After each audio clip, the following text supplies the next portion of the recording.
Oh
babandi bagutengushye mu ngamba z'imitima yacu, turi babandi bagiye bahengamira mu ntege nke kugira ngo turamire ubuzima, turi babandi imitima irimo gucira urubanza kubw'ibyo twagomba gukora tutakoze.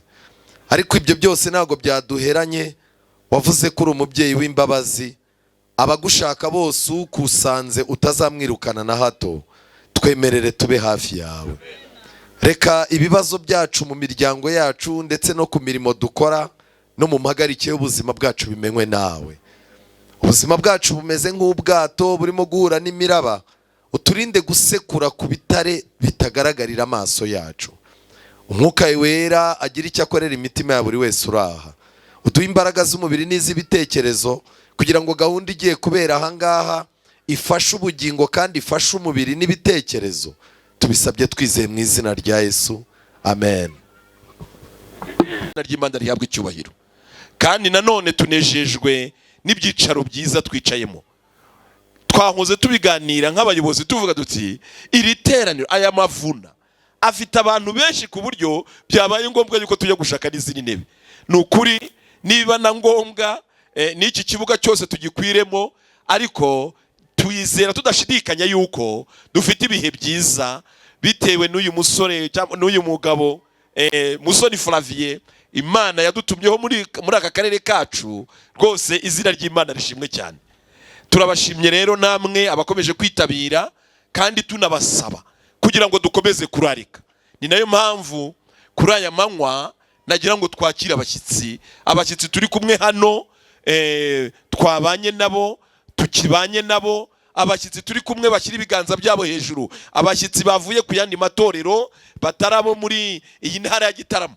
Twavuze iyi ntara ya Gitarama rwose murabibona yuko ari benshi. Mureke tubakire mu izina ryiza rya Yesu. Turabakiriye mu izina rya Yesu. Imana ibahe umugisha, amen. Kandi nanone turi kumwe n'abandi banezezwa na gahunda y'itoro ry'Abadiventisti b'umunsi wa karindwi, ndetse banashaka no kugira ngo dufatanye muri uru rugendo rwo gutegereza umwami Yesu ugiye kugaruka. Twabasabaga nabo kugira ngo niba bahari bashyira ibiganza byabo hejuru, nabo tubakire muri aya materaniro meza dufite. Abahari barimo rwose, barimo. Imana ihabwa icyubahiro. Reka tubakire mu izina ryiza rya Yesu. Turabakiriye mu izina rya Yesu. Imana ibahe umugisha, amen. Mu ishuri ryo ku Isabato twakiriye umuryango wadusuye, ni ahantu Rwagitima, mukuru w'itorero wa Rwagitima. Twamwakiriye mu ishuri ryo ku Isabato ndetse dufatanya nawe, ndetse na nimugoroba turaza kuba turi kumwe nawe mu ndirimbo nziza bongeye kuturirimbira. Byatweretse yuko itorero ry'umuryango, buriya turahigira itorero ry'umuryango. Twagira ngo bahaguruke nabo. Rwagitima twigeze kujyanayo na New Heritage, rwose nabo bahaguruke, hanyuma tubakire mu izina rya Yesu. Tubakire mu izina rya Yesu. Turabakiriye mu izina rya Yesu. Imana ibahe umugisha, amen. Hanyuma rero nanjye Azinda Sirasi uyoboye gahunda, muri gahunda nanone hano turi kumwe na Steven uri buze gusenga buheruka, turi kumwe na Claire uri buze kutuyobora muri gahunda yo gutura, kandi turi kumwe n'umwana wacu Elise uri buze gusoma isomo akanasenga. Nitwe tugaragiye umubwiriza Musoni Flavien uri buze gukomeza atugabumanyurira ku mutsima w'ubugingo. Turi kumwe n'abadiyakoni, turi kumwe n'abari ku byuma, kandi turi kumwe na korali New Heritage turi buze kubana nabo muri iyi gahunda. Ni twebwe rero tugiye kuyobora iyi gahunda. Kandi nanone ku Isabato ishize ntabwo twatangiranye amavuna, ahubwo twari twagiye mu materaniro makuru mu burengerazuba. Niyo mpamvu hamwe n'itsinda twari twajyanye, twagira ngo tubahe n'intashyo. Twavuze dutireka intashyo tuzitangire rimwe. Aho Rosa yari yagiye ni Rubona mu gace ka Cyangugu, mu kuri site ya Ruganda, ndetse no mu Bugarama, ndetse Kabanda nawe ajya Nyamasheke n'ahandi hitwa Gafunga. Nanjye nari nagiye Kongo Nil, ubwo ni mu gice cya hariya ku Kibuye, ndetse na kuri site yitwa Kivumu ahantu mu ntara y'Amahembe. Paseri yari yagiye Isure, ndetse na hano hino i Budaha. hari nanone n'abandi ba departement twajyanye nabo bagiye ahandi hantu hatandukanye. Twazanye intashyo rero aho hose aho twagiye baduhaye intashyo kugira ngo tuzibagezeho. Ese intashyo baduhaye murazakiriye yemwe? Murakoze cyane. Imana twese ikomeze kuduhana umugisha mu izina rya Yesu. Reka rero abaririmbyi baze batuyobore mu ndirimbo itangira iri teraniro ryacu, natwe dufatanije twese hamwe duhagaze. You are welcome.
Igice cya mbere umurongo wa 20. Abafilipi igice cya mbere umurongo wa 20. Mureke dusome. Kuko ntegerezanya ibyiringiro yuko ntazakorwa n'isoni z'ikintu cyose, ahubwo nzajya ngira ubushizi bw'amanga bwose buzatuma Kristo akomeza gukuzwa n'umubiri wanjye iteka ryose, nk'uko bimeze ubu, nubwo nabaho cyangwa nubwo napfa. Dusubiremo. Kuko ntegerezanya ibyiringiro yuko ntazakorwa n'isoni z'ikintu cyose, ahubwo nzajya ngira ubushizi bw'amanga bwose buzatuma Kristo akomeza gukuzwa n'umubiri wanjye iteka ryose, nk'uko bimeze ubu, nubwo nabaho cyangwa nubwo napfa. Duciye bugufi dusenga Imana.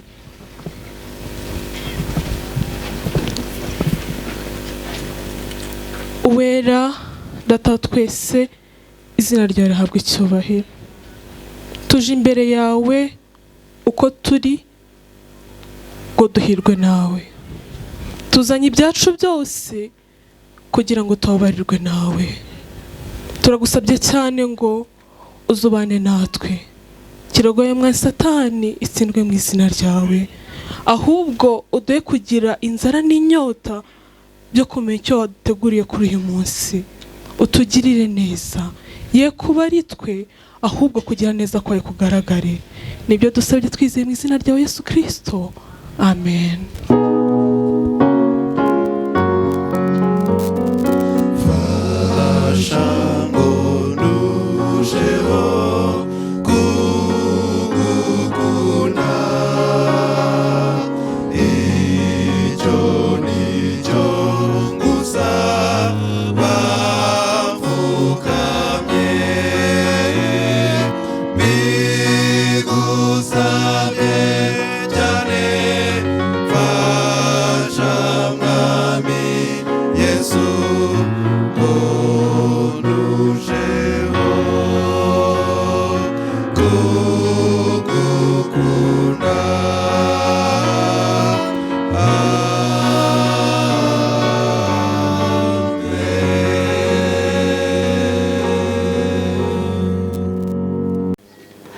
Mureke mbere yuko dutura dufatanye gusoma amagambo ari mu migisho igitabo gito ku ipaji ya 37.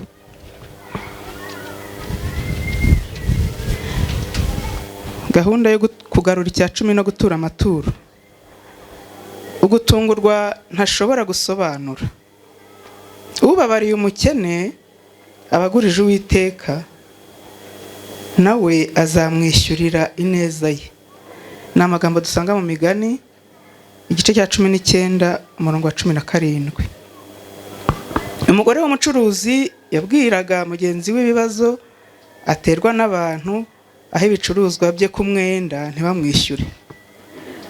Yagaragaje uburyo abo bantu baba baraje bamutakambira ngo abafashe, ariko kumwishyura bikaba ikibazo gikomeye. Ariko hari ikintu cyaje kumutangaza. Buri gihe iyo yagiraga umuntu w'umukene afasha, yabonaga umwe mu bamufitiye umwenda wari waranze kumwishyura yibwiriza ukabona aramwishyuye. Ibyo byamubayeho inshuro nyinshi, bituma uvuga ati uku ni ugutungurwa ntashobora gusobanura. Akurikije ibyo amaze kubona mu mibereho ye, ni uko Imana ikunda abakene, ikaba ishimishwa no kubona abafite icyo babarusha babafasha. Imana isohoza ibyo ivuga. Ubabariye umukene abagurije Uwiteka, nawe azamwishyurira ineza ye. Uwo mugore w'umucuruzi yize ko iyo yitaga ku bakene, Imana yamufashaga abamubereyemo umwenda bakamwishyura. Icyo duhamagarirwa, reka twibuke abakene, Imana izaduha imigisha. Mwibuke ko ibyo dukoreye abantu bishobora no gusa nkaho ari bike, ariko ibike byacu bihinduka byinshi kandi bikabera abandi umugisha. Imana ni nziza cyane. Bike bihinduka byinshi iyo biri mu Imana. Kadusenga Imana. Dukomeje kugushima Mana yacu, tugushimira urukundo rwawe dukunda, kandi tugushimira ko utwitaho uko turi kose, kandi iyo twemeye kuza imbere yawe uratwakira. Izina ryawe rihimbazwe. Uyu mwanya tugiye gutura amaturo, tugiye gupfumbatura ibiganza byacu kugira ngo tuture amaturo kandi nawe wakire imitima yacu. Gahunda yose ikomeze kuyoborwa nawe. Buri mwana wawe wese upfumbatura ikiganza akagutura umugisha, ndetse n'utaribonye wakire umutima we ndetse ukomeze kumuhaza kugira ngo n'ubutaha nawe azishimire kubona ituro ryo kugutura. Tubigushimiye mu izina rya Yesu. Reka tuje kuri telefone. Kode ni 500 akanyenyeri 517 akanyenyeri 2 akanyenyeri 62 407 urwego ugakurikiza gahunda. Ndabasubiriramo: akanyenyeri 517 akanyenyeri 2 akanyenyeri 62 407 urwego. Imana ikomeze kubahira. Tugiye gutera turimba 230 wibuke imigisha wahawe. Nubwo waterwa n'amakuba menshi, maze akagutera kwiheba cyane, wibuke imigisha yose wahawe, ibyo yakoze biragutangaza. Wibuke imigisha wahawe, wibuke imigisha y'Imana, imigisha yose Imana iguha, ibyo yakoze biragutangaza. Uhora uremerewe n'amaganya, umusaraba urakuremereye, ibuka imigisha yose wahawe, uhora ubiririmba uko bukeye. Wibuka imigisha wahawe, wibuka imigisha y'Imana, imigisha yose Imana iguha, ibyo yakoze biragutangaza. Nubona abandi bafite ubutunzi, wibuka uko Yesu yasezeranye, wibuka imigisha yose utabura, ingororano yawe iri mu ijuru. Wibuka imigisha wahawe, wibuka imigisha y'Imana, imigisha yose Imana iguha, ibyo yakoze biragutangaza. Nubwo waba utewe n'impagarara, ntizizaguhagarika umutima, wibuke ko ufite abamarayika bazakurinda baguhumurize. Wibuke imigisha wahawe, wibuke imigisha y'Imana, imigisha yose Imana iguha, ibyo yakoze biragutangaza. Nubwo waterwa n'amakuba menshi, maze akagutera kwiheba cyane, ibuka imigisha yose wahawe, ibyo yakoze biragutangaza. Wibuka imigisha wahawe, wibuka imigisha y'Imana, imigisha yose Imana iguha, ibyo yakoze biragutangaza. Uhora uremerewe n'amaganya,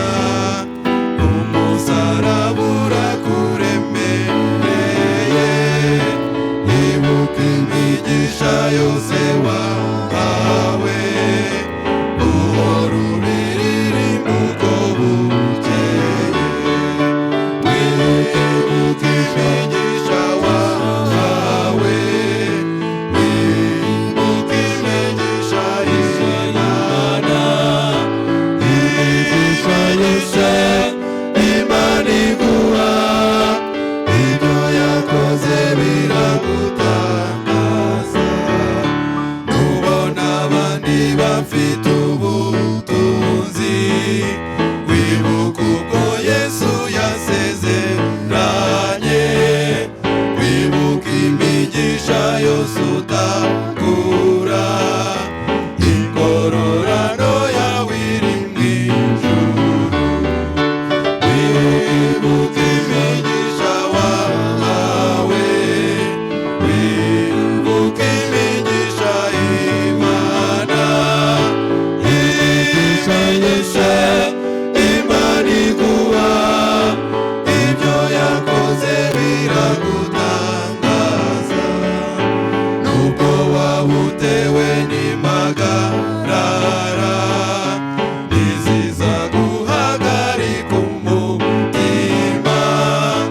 Wibuke ko ufite abamarayika bazakurinda baguhumurize.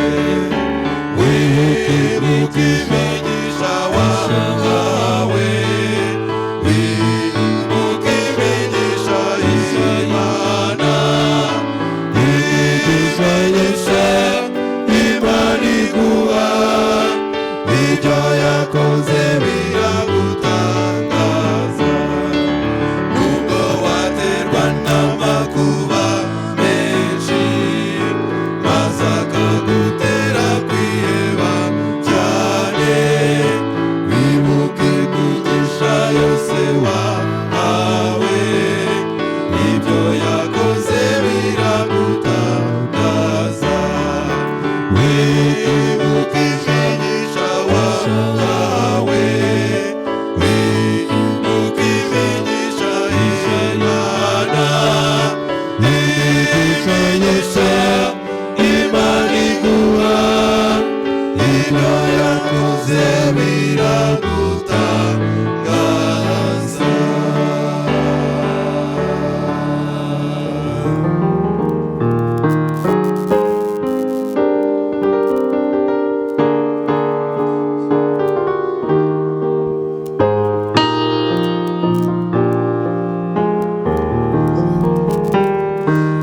Nejejwe n'ituro n'uyu Mwami Yesu, igitambo kizima nicyo jyewe ubwanjye, akira ituro ryanjye, we Mwana w'Imana, kandi umanurire ku mucyo uva hera.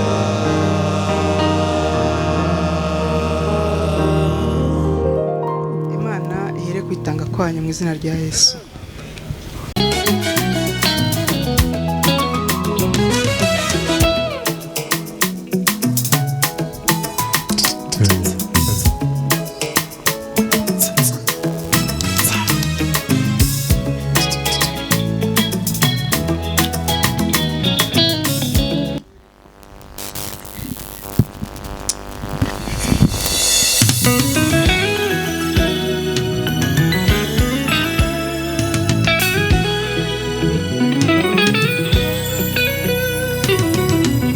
Yesu aranzirikana, aranzirikana, azi buri ntambwe yose nterandi ku isi, azi ibimbabaza, azi n'ibinshengura, azi n'ibihe byiza yifuza ko mbamo. Azi amarira yanjye yose akayahoza, n'umubyeyi kandi nabikora kugira ngo nezerwe, gubwe neza. Azi amarira yanjye yose akayahoza, n'umubyeyi kandi nabikora kugira ngo nezerwe, gubwe neza. Iwe nzikomezaho, iwe nagumaho, uko byabakose sinzamuvaho.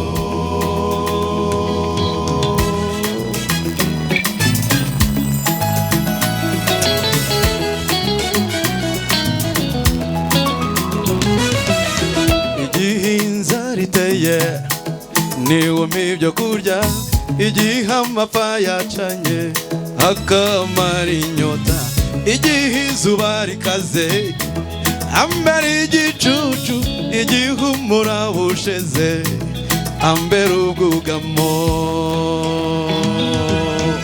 Azi amarira yanjye yose akayahoza, ukunamiye umubyeyi kandi yose akabikora kugira ngo nezerwe kubwereza. Azi Yesu amarira yanjye yose akayahoza, ukunamiye umubyeyi kandi Yesu yose kabikora neza kubweneza. Niwe nzikomezaho, niwe nzagumaho, byabakose sinzamuvaho.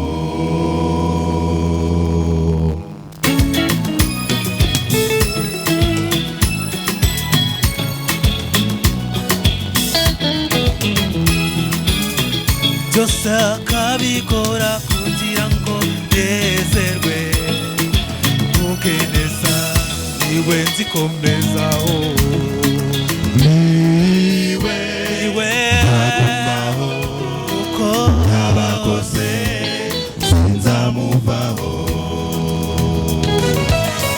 mubabaye wo kwisi nawe uzasa nawe, nawe uzabana nawe, kuko arihariye n'umunyamaboko n'umunesha utaganzwa, azahora ari umwami ukanje ibihe byose. Azi amarira yanjye yose akayahoza, kuko umwami Yesu umubyeyi kandi byose kabikora kugira ngo nezerwe kubweneza. Azi amarira yose akayahoza, ukunamiye umubyeyi kandi yose kabikora neza kubweneza. Otera ngwasi amarira yanjye yose akayahoza, kuko Yesu umubyeyi kandi byose kabikora kugira ngo nezerwe kubweneza. niwe nzikomezaho, niwe nzagumaho, kuko byabakose sinzamuvaho. niwe nzikomezaho, niwe nzagumaho, kuko byabakose uwo mwami sinzamuvaho.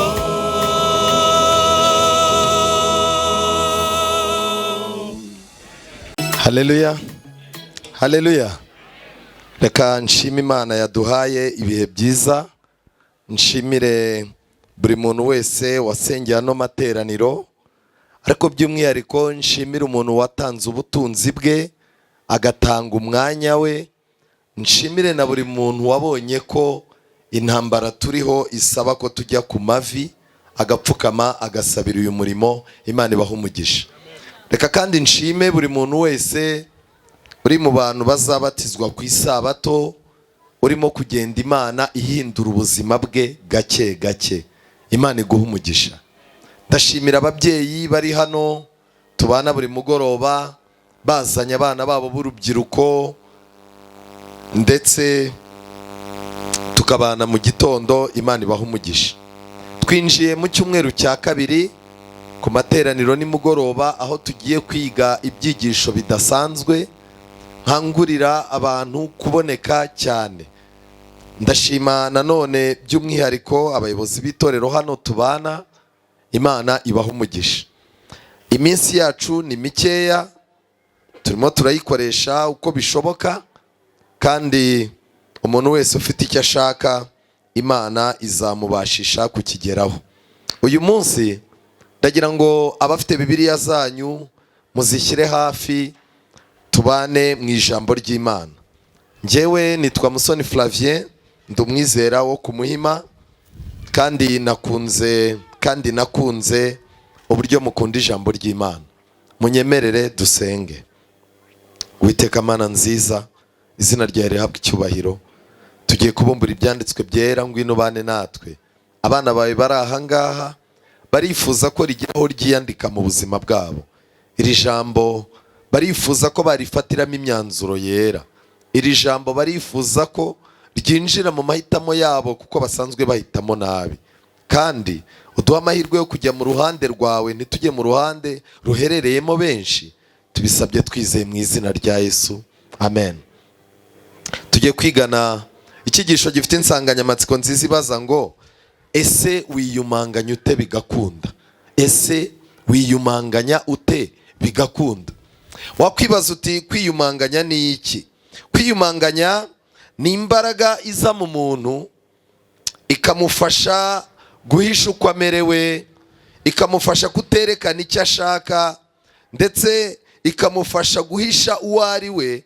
Kenshi na kenshi natwe abakristo, Satani ajya tuganiriza akadusaba kwiyumanganya, akatubwira ati aha hantu uri haragoye, ntuze kwerura yuko uri umuntu w'Imana. Aha hantu muri iyi kampani winjiyemo mu kazi, ntuzerure yuko uruhuka isabato. Uyu muntu mutangiye gukundana, ntuzamwereke n'akanunu yuko uri umuntu usenga. Iki kigo cy'ishuri ugezemo, ntuzerekane namba yuko ukomoka mu muryango uzi Imana. Kenshi na kenshi Satani ajya twongorera kwiyumanganya. Kenshi na kenshi mu buzima bwacu bijya bibaho, tujya twiyumanganya mu buryo butandukanye, ariko Bibiliya idufitiye ingero zifatika zigaragara z'abantu kwiyumanganya byananiye. Nshuti zanjye, nagira ngo tubanze tujyane muri Bibiliya mu Itangiriro igice cya 45. Bibiliya itubwira igitekerezo cya Yosefu. Yosefu yaje muri Egiputa mu buryo bugoranye. Bene se baramwangaga. Iyo yarotaga inzozi ze bazihinduriraga amazina. Ubuzima bwe bwose abavandimwe be baramurwanyaga. Yosefu yaje ku isi mu buryo bugoye. Murabyibuka ko Yakobo yashatse umugore wa mbere, arangije baramuhangika, amara indi myaka 7 iba 14, abona gushaka umugore yashakaga. Noneho arangije akora imyaka 6 akorera shebuja umuhindurira ibihembo. Birangira Yakobo Imana imubwiye ngo ongera ugende. Uwo mugore rero wundi yabonye nyuma y'imyaka 7, uwo mugore niwe wavutseho uyu mwana witwa Yosefu. Ariko uyu mugore igihe yari agiye kubyara umwana wa kabiri, yamubyaye ababaye cyane, kugeza ubwo yamaze kubyara umwana, uwo mumama ahita apfa, umwana we arasigara. Umwana yabyaraga bamwise Benyamini. Noneho mukuru w'uwo mwana wari waravutse mbere niwe witwaga Yosefu. Yakobo abonye yuko apfushije umugore yakundaga, akurikije abana b'umugore wa mbere, yafashe gahunda yuko agiye kwita kuri aba bana b'umugore yakundaga. Umukuru yari Yosefu. Adodera Yosefu agakanzu, afasha Yosefu mu buzima. Gusa Yosefu yahaga ibintu by'Imana agaciro. Ariko abavandimwe be yagiye kubasura, abashyira ibyo kurya, bamujugunya mu mwobo, barangije baramugurisha, ajya mu Egiputa. Ubuzima bwaramubabaje. Mu gihe yari arimo kwerekera aho bamujyanye, arimo kubona imisozi y'iwabo irimo kurenga, yasabye Imana yuko Imana izamubera Imana. Amen. Kuko yari azi ko Imana ibera hose icyarimwe. Kandi koko yasabye Imana ko imujya imbere mu buzima yerekejemo. Imana yamugiye imbere ku buryo yageze ku rwego niyo yajyaga muri gereza, ukuboko kw'Imana kwabaga kugize gute? Kuri kumwe nawe. Yosefu ubuzima bwageze aho buraryoha, ava muri gereza aba minisitiri w'intebe w'igihugu cya Egiputa, ubuzima buragenda. Ariko kera kabaye, kuko biri muri gahunda y'Imana yuko uwahemutse n'uwo yahemukiye baba bagomba kuzahura byanga byakunda. Uwo wapfobeje hari igihe Imana yemera ko muhura yarahindutse udashobora gupfobya. Nguko uko byagenze rero, abavandimwe ba Yosefu inzara iratera, inda ibamanura muri Egiputa. Bageze muri Egiputa, Yosefu arababona, arabamenya, ariko bo ntibagira gute? Ntibamumenya. Reka ngire ikintu nkubwira, abo wahemukiye byanga byakunda bazahora bakumenya, kandi si hari igihe izagushyira mu biganza by'uwo warangaranye. Bahageze rero, Yosefu aragerageza, arabirengagiza, arangije agerageza kubaha ibintu bimeze nk'ibihano, akazaza basaba ibintu, abatega imitego. Igihe kiragera arababwira ati mujye kunzanira umuvandimwe wanyu.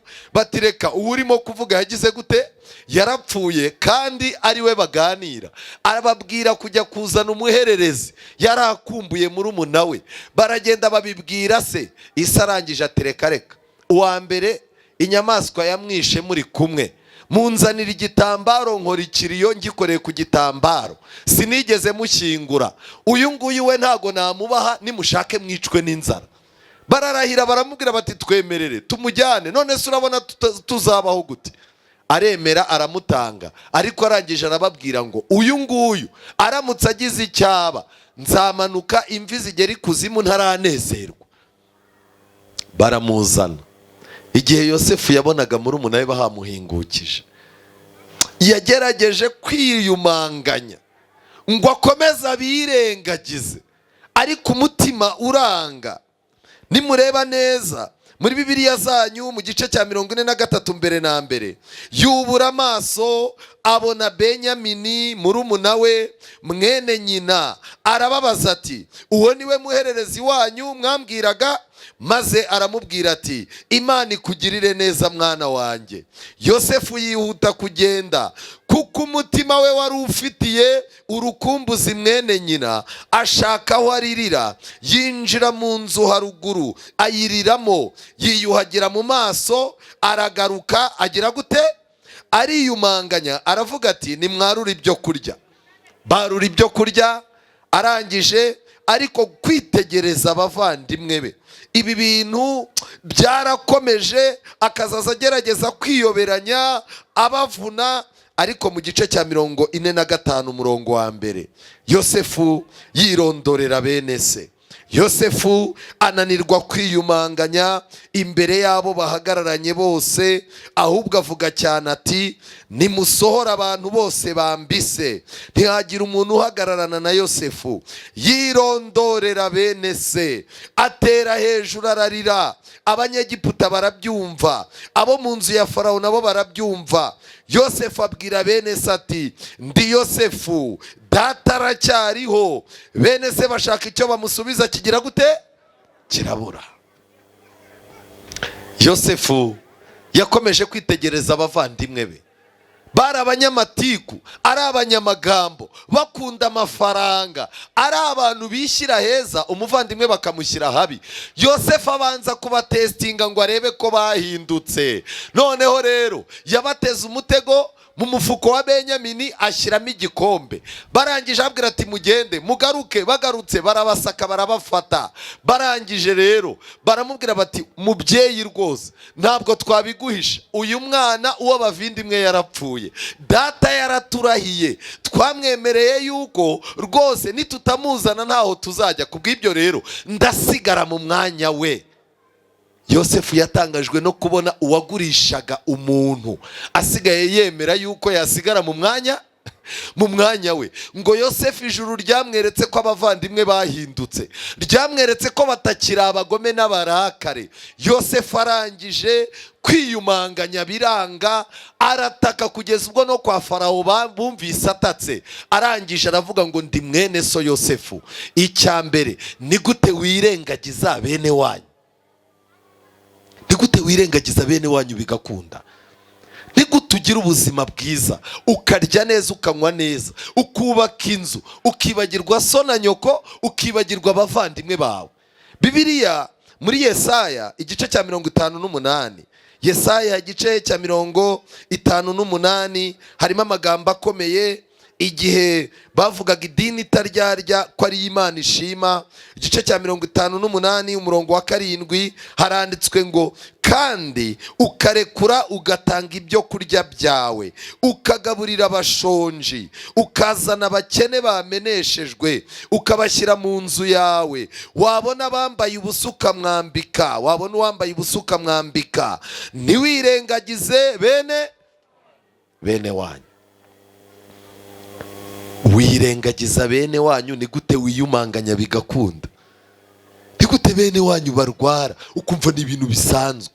Ni gute umuvandimwe wawe urugo rumunanira akagira abana babuze ishuri, abawe ufite amafaranga, ufite imibereho myiza? Reka ngire ikintu mbabwira, mu byaha murimo gukora mwibuke yuko Imana igiye kugerekaho n'icyaha cyo kwirengagiza bene wanyu. Cyakoze ukize baraza, mwabonye amatangazo yuko minisitiri w'intebe, buriya dufite minisitiri w'intebe mushyashya, ariko buriya hari abantu bagiye gutangira kwemera noneho ko ari mwene wabo. Buriya ni mama na mama wabo bavindimwe, sogokuru na sekuru bari baturanye ukuntu. Iyo umuntu akize abantu bashakisha amasano kugeza aho banayakura aho atagize gute, aho atari. Umuntu bakagendana noneho ukababaza uti se mupfana iki? Warya buriya dupfana iki? Urabona ngo se wa se yaraziranye, yajyanye i Bugande na papa wa papa wanjye. Noneho mama wanjye yiganye na musaza wa mama wuriya, bicarana ku ntebe. Ariko murumva iyo sanura? Ukabona abantu baragendana, umwe aratumira undi mu munsi mukuru muri kakawete, barimo barayikinana mu bimina, bari kumwe, ngo ni bene wabo. Mwishakisha amasano, nimwemera isano Imana yabahaye. Kwirengagiza bene wanyu mubitangirira he? Ni gute wirengagiza bene wanyu bigakunda? Nshuti zanjye, iki ni icyaha Imana izabaza abantu, kugeza ubwo abasore basigaye bajya gukodesha abapapa n'abamama basa neza. Mama wanjye ni umukecuru, papa yakutse amenyo kandi papa ntajya abaseriye. Rero umuntu nkanjye umaze kurangiza amashuri, inkumi y'umukobwa isa nanjye, ko mba gushaka ikintu kikimama gisa neza cyo ku rusengero, ku buryo umumama aseka ukabona abagabo bakomye amashyi rwose. Uwo niwe ugomba kungira uruhande, tugashaka umusaza usa neza w'umusirimu. Ubu hari ubukwe usigaye utaha ukabona bene wabo n'umugeni n'umukwe bari inyuma, barimo baravuga bati basaza b'umukobwa. Ukabona barimo barabacomora hirya, hano intebe zifunze babuze aho baca. MC yarangiza ati bidutinza, abiganye n'umugabo kandi bakorana nawe. Ukabona baraje babahaye ijambo rwose. Bene wabo barimo kuvuga dufite ko tuvuga, urukweto rurahengamye. Oya mwakererewe, mwitukereza. Basore muri hano, nimwishimire bene wanyu. Papa wawe nibyo afite mu kanwa hasa nabi, ariko haturutsemo inama zatumye uba umugabo. Mama wawe nibyo arashaje ndetse afite iminkanyari, amaboko ye yajemo ibintu wakwita ngo ni amagaragamba, niko mubyita. Ariko wibuke ko ubwiza yari afite yarabuguhaye, niyo mpamvu uri inkumi iteretwa n'abantu benshi. Nshuti zanjye, kwirengagiza bene wacu ni icyaha ijuru rigiye kutubaza. Ufite bene wanyu, wowe uri igiti bene wanyu bugama munsi ukabakingiriza izuba. Wirengagiza ute? Igihe Yesu yari ari ku musaraba, yari arimo gushaka agakiza k'isi yose, ariko Yesu yitegereje abigishwa be, abakubise amaso, amena amaso inyuma abona nyina. Arangije mu magambo make Yesu yari asigaranye, yarebye Yohana. Yohana wari warabaye mu gituza cya Yesu. Yesu ntacyo atari yarakoreye Yohana. Arangije aramubwira ngo musore, dore nyoko. mu magambo make arabwiye Yohana ngo ibyo wagombaga kuzanyitura kubw'ineza nagukoreye nguyu mama uzabimukorere. Arangije areba Mariya, umubyeyi wari ufite impungenge z'ubuzima bw'ahazaza. Arebye Mariya aramubwira ngo mubyeyi, dore umuhungu wawe. Bibiliya iravuga ngo uhereye uwo munsi Mariya ajya kuba kwande? Kwa Yohana. Kuko Bibiliya itwereka ko Mariya yari amaze iminsi apfushije umugabo we Yosefu. Ubuzima uko bwakubamba bwose, ntukibagirwe bene wanyu. Wirengagiza ute bene wanyu, wiyumanganya ute bigakunda. Yeremiya igice cya 4. Yeremiya igice cya 4, Bibiliya itwereka ukundi kwiyumanganya. Yeremiya 4 umurongo wa 19. Bibiliya iratangaje. Ye baba we, 4:19. Ye baba we, ye baba we, mfite umubabaro mu gisenge cy'umutima, umutima wanjye urandihagura, naniwe kwiyumanganya, kuko numvise ijwi ry'impanda n'induru z'intambara mu mutima wanjye. Kurimbuka guhamagara ukundi, kuko igihugu cyose kinyazwe, amahema yanjye arasahurwa, atunguwe n'inyegamo zanjye zitamururwaho muri aka kanya. Kwiyumanganya biranze. Kubera iki? Impanda n'induru birimo birafatanya. Biragaragara yuko ahangaha nukwanga kwiyumanganya. Kubera iki? Impanda n'induru z'intambara. Bivuze ngo hari ibihe bigoye bigiye kuza, hari akaga kagiye kuza ku itorero, hari akaga kagiye kuza ku muryango, hari akaga kagiye kuza kuri sosiyete. Kandi mbere yuko ako kaga kaba, Imana yemeye ko habaho ijwi ry'impanda kugira ngo abantu babwirwe ibyenda kubaho, n'ijwi ry'induru kugira ngo abantu bakanguke bamenye yuko bagomba kurwana intambara kandi bagatsinda. Ariko reka ngira ikintu mbabwira, ubu muri iki cyumweru ntitumaze iminsi tuvuza impanda, kuri bamwe ntiturimo no kuvuza induru. Ariko kubera iki abantu ntacyo bibabwiye? Ni gute wiyumanganya? Ibihe by'ubuhanuzi birimo kwihuta. Urimo urabona ko ubuhanuzi wize kera uri muto burimo buragaragara bwihuta. Abasubira inyuma barimo bariyongera. Kurwanya Imana no guhagarika umurimo w'Imana birimo biraba ku mugaragaro. Abantu barimo barakorana n'abadayimoni ku mugaragaro. Kandi impanda ziheruka zirimo ziravuzwa kugira ngo umuntu wese ashake ubwihisho muri Kristo. Ni ukubera iki ibi bihe ntacyo bikubwiye ukiyumanganya bigakunda? Ni gute wiyumanganya? Ukabyuka udasenze, bukira udasenze. Ni gute wiyumanganya icyumweru kigashira udasomye Bibiliya, ugashaka kuza kuyisomera ku rusengero gusa? Niki kigutinyura gituma ubuzima bwawe n'akaga, urupfu rurimo ruratwara abantu mu buryo bwihuse? Uyu munsi ushobora kuba uriho, ejo utariho ntawamenya. Ni iki kintu kigutera kwiyumanganya ukumva ibi hari ibihe bisanzwe? Uko kwiyumanganya ni kubi. Nubona umuntu abayeho nta kintu ibintu bimubwiye, ibintu byose ubuhanuzi busohora ntacyo bumubwiye, ijambo ry'Imana ririmo gutanga ry'imbuzi mu nzu yayo ntacyo rimubwiye, abandi barimo baragura ibitabo ngo basome bitoze ntacyo bimubwiye, abandi barimo barasenga, barimo barongera ibihe byo gushakisha Imana n'umutima wose, wariryamiye ararya akaryama nta kintu bimubwiye. Uko kwiyumanganya ni ukwiyumanganya kubi. Icyo ni icyaha urimo gukora kandi uzakibazwa. Kubera iki? Nuko igihe cy'akaga kigiye kuza kandi imyiteguro yawe irasondetse. Ni gute wiyumanganya bigakunda? Ntukangukira amateka yawe. Nshuti zanjye, hari ukundi kwiyumanganya kudasanzwe. Nimureba neza, nahoze ndimo kureba mu gitabo cya kabiri cya mbere cya Samweli, igitabo cya mbere cya Samweli, ni amagambo akomeye mu gice cya 17. Dawidi yica Goliyati.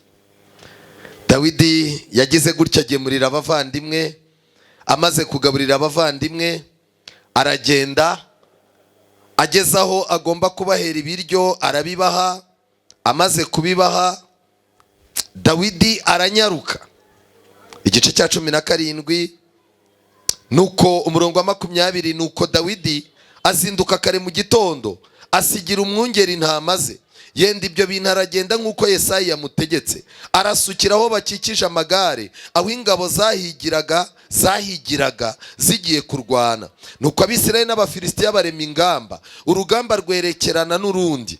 Maze Dawidi abitsa umurinzi w'ibintu umutwaro yarazanye, aravuduka ajya mu ngabo, aramutsa abakuru be. Akiganira nabo, muri ako kanya ya ntwari y'Umufilisitiya w'i Gati yitwaga Goliyati asohoka mu ngabo z'Abafilisitiya, atangira kwiyamirira nk'uko asanzwe. Dawidi arabyumva, Abisirayeli bose bamurabutswe bashya ubwoba, baramuhunga. Abisirayeli baravuga bati, aho mubona uriya mugabo uzamutse, ni ukuri azanywe no gusuzugura Isirayeli, umuntu uri bumwice. Umwami azamugororera ubutunzi bwinshi, amushyingire umukobwa we, kandi azaha inzu ya se umudendezo muri Isirayeli.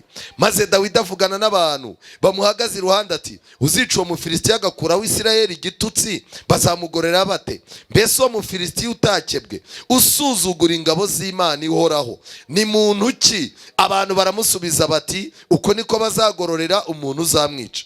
Maze Eliyabu mukuru wa Dawidi w'imfura ya se yumvise Dawidi avugana n'abo bantu, uburakari buramuzabiranya, aramubaza ati, wazanywe n'iki?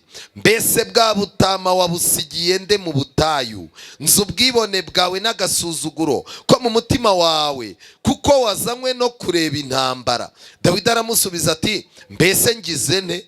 Aho nta yindi mpamvu. Amutera umugongo, yerekera undi nawe amubaza bene ibyo. Abantu bamusubiza batyo nk'ubwa kangahe? Nk'ubwa mbere.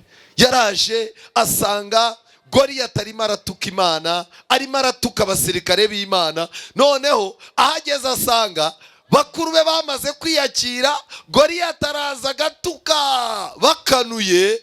Goliyati yaruha akagenda, bakavuga bati, ubu ipura y'uyu munsi irarangiye, dutegereze ejo.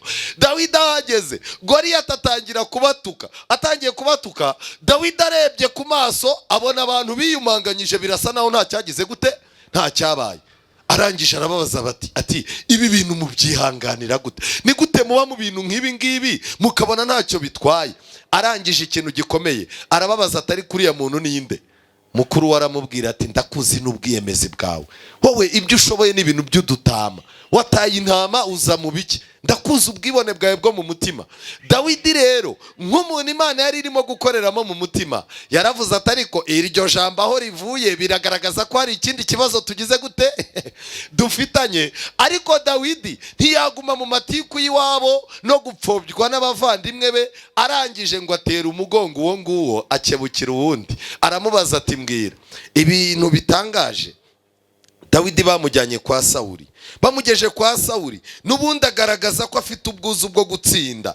Ikintu gitangaje rero, umurongo wa 45, Dawidi abwira Umufilisitiya ati, wanteranye inkota n'icumu n'agacumu, ariko njyewe nguteye mu izina ry'Uwiteka Nyiringabo, Imana y'ingabo za Isirayeli wasuzuguye. Uyu munsi Uwiteka arakungabiza nkwice, nguce igihanga, kandi ndakugaburira ibisiga byo mu kirere n'inyamaswa z'inkazi zo mu ishyamba, intumbi z'ingabo z'Abafilisitiya, kugira ngo abo mu isi bose bamenye ko muri Isirayeli harimo iki? Harimo Imana. Yabonye yuko kwiyumanganya bidakunda. Arangije aravuga ati, ni gute ibintu nk'ibi ngibi mubibona mukumva ntacyo bitwaye? Ndashaka kukubaza, ni gute ubona abantu bapinga Imana mwicaranye, ibintu by'Imana bakabica amazi, abantu b'Imana bagafatwa nk'ibintu bitagira ubwenge, kugeza ubwo umuntu yicara Imana n'inzu yayo n'abantu bayo byose agasuzugura, warangiza aho wicaye ukumva ni ibintu bigize gute? Ibintu bisanzwe. Wiyumanganya ute? Wiyumanganya ute? Ni gute umuntu utakebwe asuzugura Imana ukumva nta kibazo? Ngwino tuvugane ukaburaje. Nagira ngo tuze kwicarana ahantu nimugoroba tugire imyanzuro dufata. N'umuyobozi w'akarere cyangwa w'umurenge, warangiza ukaza akagurira ati, duhurire kuri hoteli. Mwarangiza mukahahurira, yarangiza ati, bakuzanira iki cyo kunywa? Buriya ugira ngo ntibinsaba yuko nashaka ukuntu nanywa nka fanta cyangwa amata? Ariko nawe uri muri bya bigoryi by'abarokore by'ibijiji. Umuntu nkawe nawe uracyagendera muri iyo mitekerereze. si ubwo ubona bariya abantu mubana mwirirwa na musenga n'abazakugeza kuki? Ubona hari n'umwe ufite icyo yigejejeho? Ziriya njiji. Ubu dore naringiye kuguha amahirwe twa tugiye kuganira, kandi umugabo utanywa inzoga ntagira ibitekerezo, none utangiye kwaka ibintu by'amafanta. Uranywa inzoga ntuzinywa. Icyambere abanje gutuka Imana, abanje gusebya abantu b'Imana. Nawe warangiza ukamubwira uti none se ko nazinywa, aha ni kure nywa. Uzajya kubona umukirisitu aravuze ati bamvangira ibi n'ibi. Buriya hari n'abasigaye bagerageza kunywa inzoga yarangiza akihisha, ariko ikintu cyanangaje ni uko uzazinywa n'uziguhaye usanga arakuzi kusenga. Nurangiza ujye kubona ubona arakongoreye arakubaje ati si wowe nzi muri DVD? Ukanure ahita akubwira ati korari yanyu muririmba neza ariko simperuka kukubonamo. Arakubwiye ntagize gute? Kandi ntabwo azi utaranywa, aza wamaze kugira gute? Reka ngira ikintu nkubwira, ni gute wicara ukagambanira Imana ku meza, ukagambanira Imana imbere y'umuntu urimo gupfobya Imana, ukiyumanganya, ukihanaguramo iby'agakiza bigakunda. Dawidi yabonye ko bidashoboka. Nshuti zanjye, Yeremiya nawe kwiyumanganya byaranze. Nimureba neza muri Yeremiya igice cya 20, tujyane abafite Bibiliya. Yeremiya igice cya 20 harimo amagambo akomeye. Ndimo ndashaka kuberekeza he? Ndashaka kuberekeza yuko Satani azafatira ku ntege nkeya, azafatira ku gukunda ubuzima, narangiza afatire ku bwoba dusanganywe, adukoresha ibyaha ku buryo n'abapagani babona tutakagombye gukora ibyo bintu. 20 umurongo wa 9. Dawidi ati, Yeremiya ati, kandi iyo mvuze nti sinzamuvuga, haba no guterura mu izina rye, mu mutima wanjye hamera nkaho harimo iki? Umuriro ugurumana ukingiraniwe mu magufwa yanjye, simbashe kwiyumanganya ngo ngire gute? Ngo nyabike.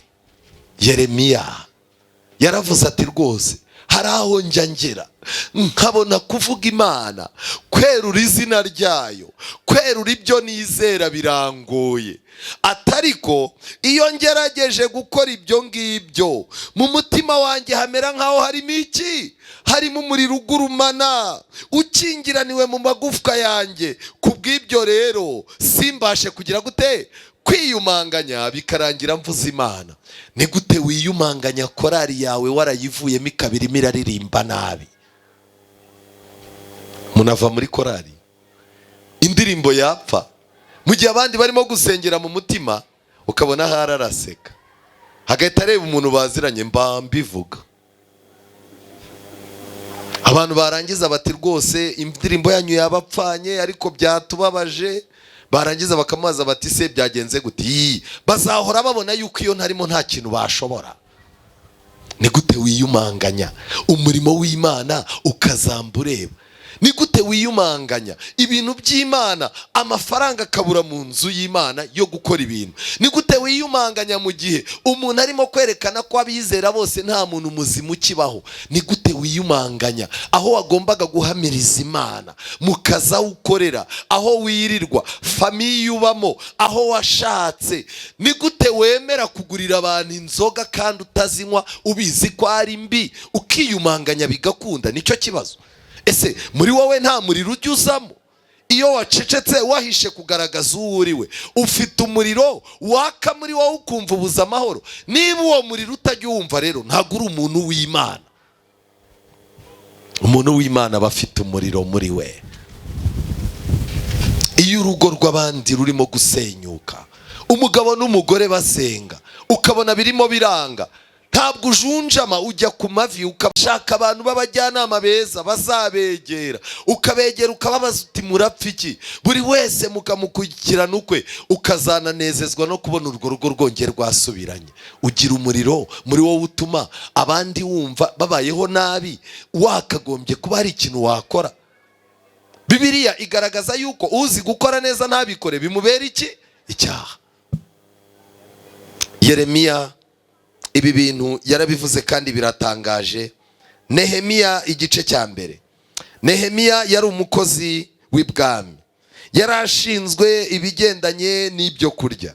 Nehemiya ahantu yari ari hari heza, nta nubwo byari ngombwa yuko hari abantu bazamenya Nehemiya uwo ari we, ariko kubera yuko Imana iri mu buzima bwe, Nehemiya kwiyumanganya byaranze. Igice cya mbere umurongo wa 3, gusenga kwa Nehemiya. Reka turebe umurongo wa 3 mu kwezi, reka mere ku murongo wa mbere. Igice cya mbere, amagambo ya Nehemiya mwene Hekariya mu kwezi kwitwa Kisilevu mu mwaka wa 20, ubwo nari ibwami Shushani, Hanani wo muri bene data yaraje azanye n'abagabo bavuye i Buyuda, mbabaza inkuru z'abayuda barokotse, abari barasigaye batajyanwa ari imbohe, mbaza n'inkuru z'i Yerusalemu. Barambwira bati abari baragiye batagiye mu bunyage bagasigara mu gihugu cy'i Buyuda bagize amakuba menshi, baratukwa, kandi inkike z'i Yerusalemu zarasenyutse n'amarembo yaho yarahiye. Maze kumva izo nkuru ndicara ndarira, mara iminsi mbabaye, niyiriza ubusa nsengera imbere y'Imana nyir'ijuru nti ndakwinginze Uwiteka Mana nyir'ijuru, Mana nkuru itera ubwoba, ikomereza isezerano ry'imbabazi abayikunda bakitondera amategeko yayo. None tegera ugutwi kwawe kumve, n'amaso yawe arebe, wumve gusenga k'umugaragu wawe. Noneho ikintu kidasanzwe rero, umwami yitegereza Nehemiya. Nehemiya byagezaho akazaza akomeza gukora akazi, ariko uko yakoraga akazi yari yarabashije amakuru i Yerusalemu, bamubwira ko ibintu bitameze neza. Amabaza amakuru y'ab'i Yerusalemu, bamubwira ko babayeho nabi. Arangije Nehemiya yibuka ko abayeho neza, abona yuko hari icyo yakagombye kumara mu murimo w'Imana. Arangije uko asenga, Imana igenda imwinjizamo ububabare Imana ifite. Igice cya 2 umurongo wa mbere, umunsi umwe mu kwezi kwitwa Nisani mu mwaka wa 20 wo ku ngoma y'umwami Aritazerusi, vino yari iteretse imbere y'umwami, maze nenda vino nyihereza umwami, kandi imbere hose sinagiraga umubabaro imbere ye. Umwami arambaza ati, niki gitumye ugaragaza umubabaro kandi utarwaye? Ibyo ntibiterwa n'ikindi keretse umubabaro wo mu mutima. Mbyumvise ndatinya cyane. Umwami ndamusubiza nti, umwami arakarama, icyambuza kugaragaza umubabaro ni iki? Kumurwa n'ahantu h'ibituro bya basogokuruza habaye amatongo, n'amarembo yaho akaba yaragize gute? Yarahiye. Cyambuza kugira umubabaro ni iki? Ujya ubabazwa n'ibibera mu nzu y'Imana, ujya ubabazwa n'ibiba ku bantu b'Imana, ujya ubabazwa n'abantu b'Imana bayikoreraga bacitse intege. Iyo wumvise umuntu waguye yarakomeye mu by'Imana, urishima, ubihindura inkuru, cyangwa birakubabaza. Nshuti zanjye, umuntu w'Imana ibibabaje Imana irabimwerekana, wakababazwa nabyo. Niba nta kintu bikubwiye rero, wakumva yuko inzu y'Imana ifite ibibazo ukabyirengagiza, wakumva ko abantu b'Imana bafite ibibazo ukabyirengagiza, uri igikenya. Wiyumanganya gute bigakunda? Nshuti zanjye, nimureba neza mu byakozwe n'intumwa, ibyakozwe n'intumwa twabwirwa igitekerezo gikomeye. Ni amagambo abasomyi ba Bibiliya muri hano mwese muzi, bagiye kutubwira ibigendanye na Petero ndetse na Yohana. Igice cya 4 cy'ibyakozwe n'intumwa, Bibiliya iratubwira uburyo abatambyi bafashe Petero na Yohana. Petero na Yohana bagize amahirwe. Amahirwe ni ayahe? Bari mu ntumwa za Yesu. Petero yari umuntu wavugaga amagambo menshi, agakundwa, kandi yari afite ubutwari bwo ku munwa. Petero icyo yakoraga yaragikoraga, ndetse na Yesu yaramukundaga. Yohana nawe yari umuntu ufite amateka. Icya mbere, yakomokaga mu ngo zikomeye, agakundwa na Yesu kuko yabaga mu gituza cya Yesu. Aba bantu babiri igihe Yesu yajyaga gupfa, Petero na Yohana bagize amahirwe yo kwinjira aho Yesu yaciriwe urubanza. Bahageze, Yohana mu maso ye agaragaza ko nta sano afitanye nande? Na Yesu.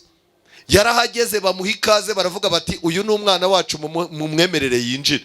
Yohana arinjira. Agezemo ntabwo yigeze agaragaza n'akantu k'impuhwe mu maso ikibirimo gukorerwa Yesu. Uwo rero Yohana, gusa icyiza cye nta jambo yagize gute, nta jambo yavuze. Hari abantu baceceka ku buryo atanakwereka ko yigeze amenya umwami Yesu. Yohana nguko uko byagenze. Petero ahageze rero, Petero ahageze yotana umuriro n'abapagani. Mu gihe bari barimo kota umuriro, uwo muriro kuwicaraho byasabaga yuko umuntu agomba kuba ari umurakare mu kuvuga ibitutsi byinshi. Ubwo rero batangiye gutuka Yesu, noneho Petero we abona nta kundi ari bubigenze, arangije nawe atangira gutuka Yesu. Ariko abonye bigoye, Petero nawe atangira kwituka ngo akazaza arahira, ndetse akanavuga ati uriya mugabo udafite icyo yimariye namukurikira ngo amarire iki. Ngo Yesu areba Petero ijisho ry'impuhwe, Petero ikimwaro kigira gute kiramwica. Petero rero aho ngaho niho wamuja yaje, aravuga ati ariko nawe uri umwe nande na Yesu, ndetse n'imvugo yawe igira gute irabigaragaza. Reka ngire ikintu mbabwira, hari ukuntu uzabigenza, uzagire, reka ngire ikintu mbabwira, wagenda ukanywa inzoga, wagenda ukajya kure kwihisha ukahakorera ibyaha, ikintu cyose itsinda ripfuye ryose uzicaramo, hari utuntu duke bazabona bakubwire batariko rero sha wowe nubwo waje muri ibi bintu sha uri umurokore rwose. Wabwira uti oya sindi, bakubwire baturiwe nubwo wambaye ibintu by'ibirineti n'ibigofero wirengagije. Kubera iki? Umuntu wigeze kubana na Yesu niyo yagerageje kumwihakana, ibimenyetso by'iminsi yamaranye na Yesu ntago bigira gute, ntago birangira. Umugabo umwe hari iwacu i Kigali yagiye kugura indaya, ngo umugore we ngo amufata nabi. Agiye kugura indaya agerayo, arabaza ngo hani mu ndaya, bati yego. Ati wowe ni wowe nshaka. Indaya ibiraje. Ati ngaya amafaranga. Indaya irangije utuye umuturage nuwahe? Umuturage nuwahe? Ntabanza ngo narebe niba umuntu yarakutse amenyo, niba ari umukecuru, uyu bite. Arangije aramuhamagara mujyana ku ruhande, atumva wa kigabo we, mbwira ufite umugore? Iyi ndamufite. Waje gushaka iki? Nyine umugore wanjye dufitanye ibibazo, kandi dufitanye ibibazo birebire ku buryo numva ibigendanye no gukemura amarangamutima y'irari nabikorera ku wundi muntu utanzi nkagenda. Arangije abika amafaranga, aramubwira tubuje kunshaka uzi ko ndwaye sida, uri ninjije, kandi wowe wa kigabo we biragaragara ko usanzwe uri umurokore, nimwe muza kugura indaya mugenda gutya tuhita utaha. Umugabo aragenda, agenda avuga ati ariko ni Imana imvugiyemo. Indaya ya mbere ntoranyije nzigiyemo yari irwaye iki? Yari irwaye sida. Reka njye ikintu mbabwira, nyine umuntu wigeze aba mu bintu by'Imana iyo agiye mu bapagani, hari utumenyetso dusigara twerekana ko nubwo wagiye mu byo utagomba kubamo, ariko hari icyo wigeze kubamo kitarahanagurika. Petero yabuze uko abigenza, ikimwaro kiramwica. Petero arasohoka, aragenda ajya gupfukama i Getsemani aho Yesu yakuye imbaraga. Petero arahasengera kugiye yumvise umutima umwemeza ko Imana imubabariye. Petero arangije agira ikimwaro cyo kuzagaruka mu ntumwa. Yohana yaragiye waraceceka yibera aho ngaho. Imana ibabazwa nuko abo bantu babiri batagize amahirwe yo kuyihamya, babashije kwiyumanganya bikagira gute, bigakunda. Imana ibaha amahirwe rero. Ku munsi wa Pentecost Petero niwe wigesheje, Yohana yari ahari. Igihe kiragera umunsi umwe bajya ku rusengero. Bageze ku rusengero rero bakiza umuntu. Bamaze gukiza umuntu, abatambyi babamerera nabi. Bamaze kubamerera nabi, nuko umurongo wa 8 igice cya 4, Petero yuzuye umwuka wera arababwira ati batware b'abantu namwe bakuru, uyu munsi turabazwa ibyo twagiriye neza umuntu wari uremaye, kandi turabazwa icyamukijije. Ariko mumenye mwese n'abantu bose bo mu Bisiraheli yuko ari izina rya Yesu Kristo w'i Nazareti, uwo mwabambye Imana ikamuzura, ari ryo ritumye uyu muntu ahagarara imbere yanyu ari muzima. Yesu niwe buye ryahinyuwe namwe abubatsi, kandi ryahindutse iki? Irikomeza imfuruka. Umurongo wa 13, babonye ubushizi bw'amanga bwa Petero na Yohana, kandi bamenye ko ari abaswa batigishijwe, baratangara maze bibuka ko babanaga nande bibutse neza yuko hari umunsi Petero na Yohana bari aho Yesu yacirwaga urubanza, kandi abo bantu bose baranumye baraceceka, ariko barangije bati aba banyagwa ko bari bacecetse kiriya gihe, ubu bakaba barimo kuvuga dukora iki? Ikintu bakoze rero, babonye uwo muntu wakijijwe ahagararanye nabo, babura icyo babasubiza, babategeka kuva mu rukiko, maze bajya inama bati aba bantu tubagire dute ko bimenyekanye mu batuye Yerusalemu bose yuko bakoze ikimenyetso cyogeye, natwe tutabasha kubihakana, ariko kugira ngo bitarushaho kwamamara mu bantu tubakangishe batongera kugira umuntu wese babwira muri iryo, kuko baravuze bati na mbere bari abanyabwoba, mureke twongere tubabike mu ubwoba. Ariko ikintu cyari cyarabaye ni kimwe, Mwuka Wera yari yaramanutse, baba abagabo nyabagabo. Mwuka Wera namanuka, Imana izaguha amahirwe yo gusubiraho wakoreye amafuti, Imana ihakugeze uri umugabo wo kuyihamya. Ariko ikibazo, iyo uhuye n'abo mwakoranaga ibyaha kera, iyo uhuye n'abo mwasangiraga inzoga, iyo uhuye n'abantu mwakoranaga urugomo, ubu uyu munsi wa none n'iyo minsi hari itandukaniro. Wabaye umuntu ushobora kutiyumanganya ngo uberurire ko amenye Imana, usigaye unayikorera, cyangwa ubageramo ukiyumanganya. Bibiliya iratangaje cyane, kandi Bibiliya iravuga ngo bongera kubahamagara, barabategeka ngo bareke rwose kuvuga cyangwa kwigisha mu izina rya Yesu.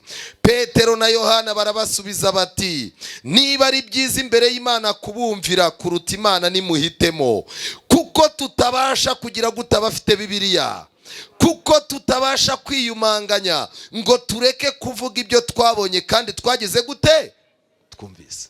Muratubabarira niyo mwakoresha inkoni, icyo muri bukoreshe cyose, ubu dusigaye turi ku rwego rw'uko tutabasha kugira gute, kwiyumanganya. Reka ngira ikintu mbabwira, ndasaba Imana ngo ibabuze amahoro, ntimuzongere kwiyumanganya ngo bikunde.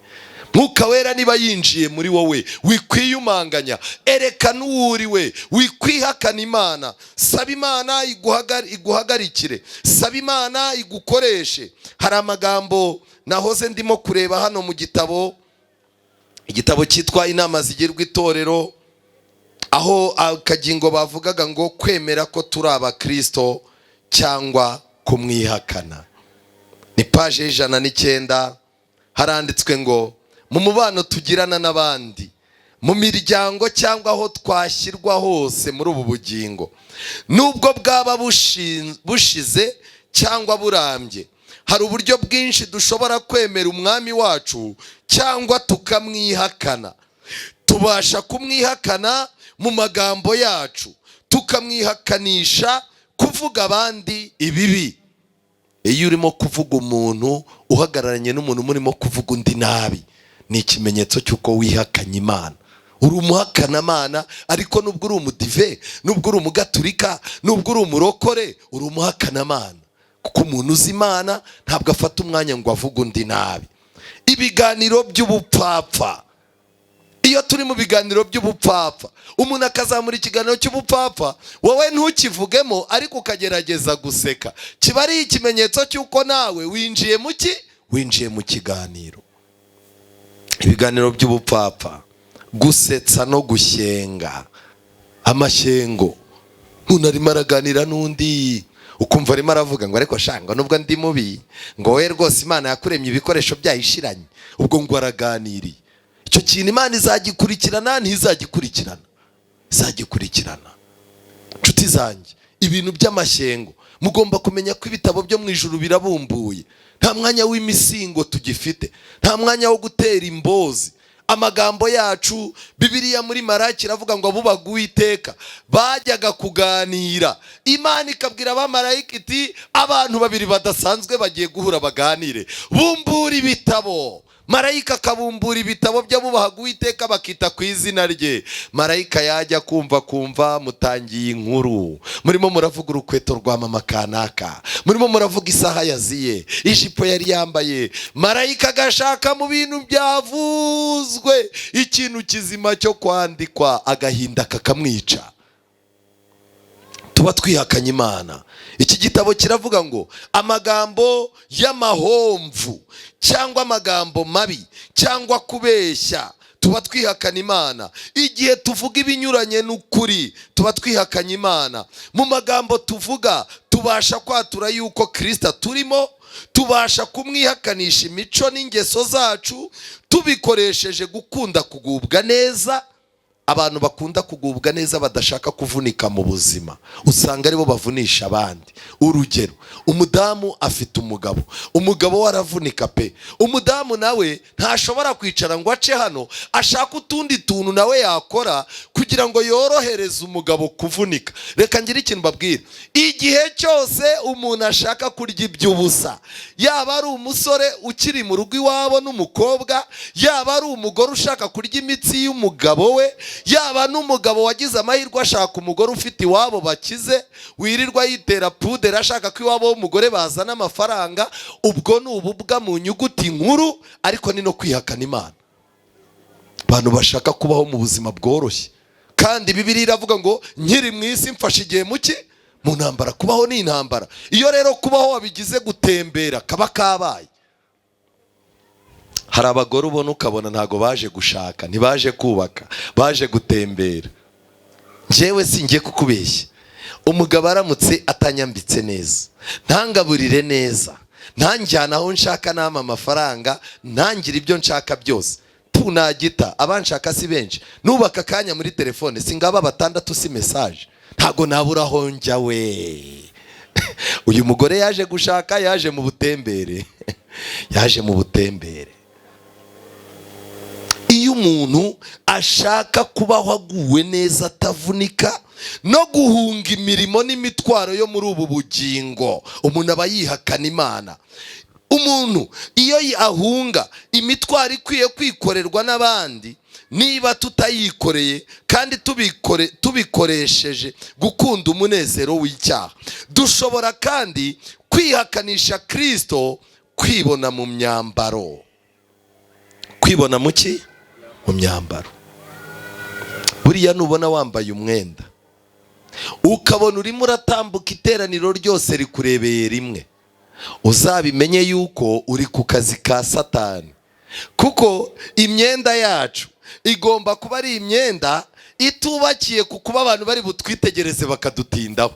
Ngo igomba kuba ari imyenda ifasha umubiri kugubwa neza, ikaba ari imyenda ituma uwambaye yumva anezerewe, ikaba ari n'imyenda irimo gutanga ubutumwa, inagaragaza kwiyubaha n'ikinyabupfura. Kandi imyenda yacu igomba kuba ikomeye, igomba kuba ari imyenda wumva ko wambaye ku buryo baramutse bagutunguye bakakubwira bati tubwira ijambo ry'Imana, wakumva nta pfunwe ugize gute ufite. Ariko abantu barambara we. Noneho aho byacikiye, kera umuntu yajyaga kugura umwenda, ukareba umuntu uwucuruza ukamubwira uti wambare ndebe, akawambara ukamubwira uti hindukira, wacungaga umuntu mujya kungana. None muri no minsi umwenda ntabwo ukireba ko ari umuntu ugiye kuwambara, ahubwo usanga ari igipupe kiwambaye. Igipupe rero baba baragikoze ku buryo gifite amabere ahagaze, gifite ikibuno kimanutse, mu nda hayunguruye, amaguru ashinze, ku buryo igipupe bacyambika umwenda, umukobwa akavuga ati buriya nanjye ni nambara kuriya niko ndabameze. Niyo mpamvu muzabona abantu basigaye bashaka kugenda nk'ibipupe, bakagenda bitwaye nk'ibipupe, nibyo bipimiraho imyenda. Umwenda ufite icyo usobanuye. Twihakana Imana mu myambaro yacu. Umuntu aricara mu rusengero ukabona arimo ararwana n'ijipo, amateraniro ntayumva, mushyira amaboko hejuru twakira abashyitsi, ashyirayo kamwe kandi kari ku ijipo. Iyi noneho yabaye iti wayambaye utabizi. Ubundi se akantu kaburaho ngo utambara ubusa ku kazi, wazagiye kugatezaho aho badoda ntimuhazi. Reka ngire ikintu mbabwira, hari umuntu wambara umwenda yajya ku rusengero agaca ku bapagani, bagahita bavuga bati uyu nguyu ni icyokere, ni ibihuha, arutwa nanjye. Abantu basigaye bafata umwenda wo kujyana mu kabyiniro akawuzana muri korari, kandi abakuru b'itorero bariyakiriye. Hari n'igihe usanga umugore wawe yambara nabi, ukahamagara undi mudamu ukamubwira uti ko waje wambaye nabi, ati cungana n'ibyo umugore wawe byakunaniye ngewe ndeka. Mukuru w'itorero akazaza atangira ati itangazo rya mbere, turashishikariza abantu kuzaza bambara nk'abakirisitu rwose Imana ibaha umugisha. Ahita rirenga, ntago yarisobanura.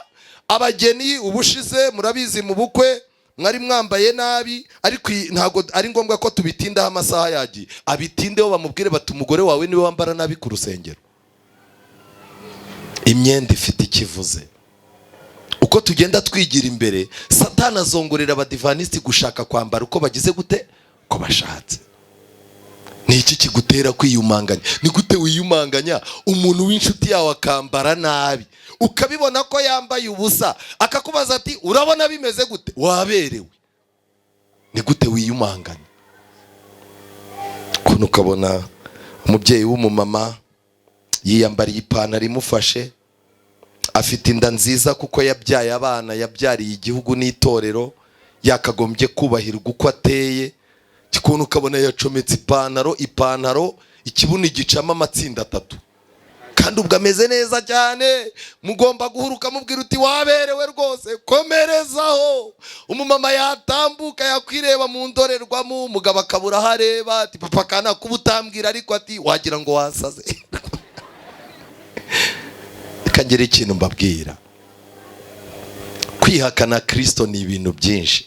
Muri iki gitabo haranditse ngo no kwishushanya n'ab'isi ubwabyo tuba twihakanye Kristo, cyangwa tukamwihakanisha ingeso z'ubupfura buke, kugira ingeso mbi mu bapagani, ku buryo udashobora kuba wararika umuntu aho hantu ngo aze mu materaniro y'idini ryanyu kubera ingeso z'ubupfura buke. Uri igisambo, urahubuka, uvuga nabi, uri umuntu ufunze mu mutwe, mu kazi gukorana n'abandi bantu byarakunaniye, nta flexibility ugira, ariko warangiza ukajya gukanga abantu ngo ejo ni isabato.